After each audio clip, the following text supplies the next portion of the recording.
Yo, Junkyard Engineering here. Today we're going to be working on part 2 of the solar tracker. We're going to be working on the horizontal axis. So stay tuned.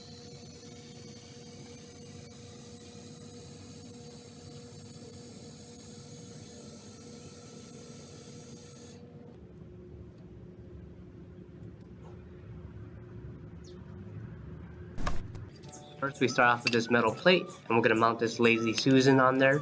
So why is it called Lazy Susan? I don't know why Susan's so lazy.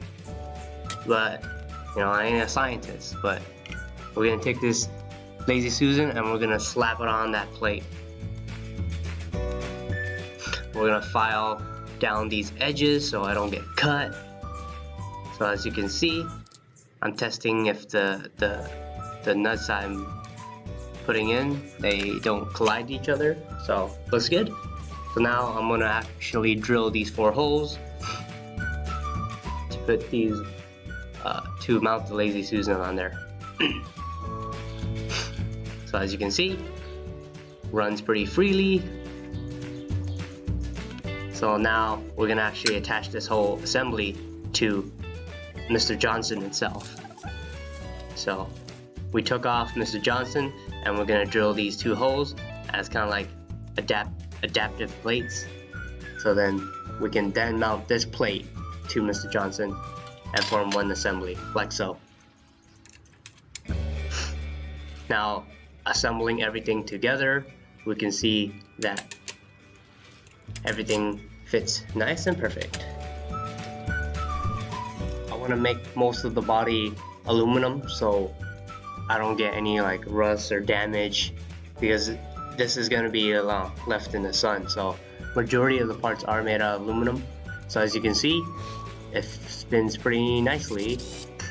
So I'm going to drill a hole straight through these pieces and I'll mount this pin. I'm going to hammer it in, and then what I'm going to do is I'm going to take the vise and crimp it all together. These are actually going to hold the gear that I'm going to put on later. So now cutting this aluminum extrusion, these are going to be our legs. So I'm going to bend them very slowly, because what happens if you bend aluminum too fast, it actually breaks. So you want to gently increment it by, you know, a little bit at a time so you don't break it. So now drilling these holes. So now putting everything together, we're gonna keep bending it. Now drilling these holes onto these leg parts. I don't even know what to call them. Now just cutting these bars up. So these are leg extenders. You'll see after we assemble everything together. So it probably looks too confusing, but now we're gonna do the assembly. So these leggings are gonna go like so. The black part is the gearing system. I had a couple of gears laying around, so that's what I'm gonna use. And our little tiny motor is gonna fit like so.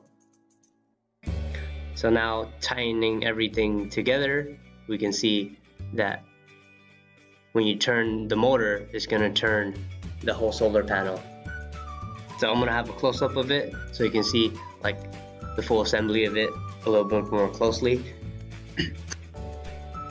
The motors I use are actually 12-volt motors. This is what I have laying around at home, so that's what I'm gonna use. So the great thing about this assembly is that you can actually, it's all adjustable. So if, like so, you can see that I can twist the motor and tighten it to get a good mesh. So now I'm going to put these leg extenders. So these are going to provide more balance as it provides a larger base. Turns out I needed a much larger base than I thought, and I added 2 more leggings.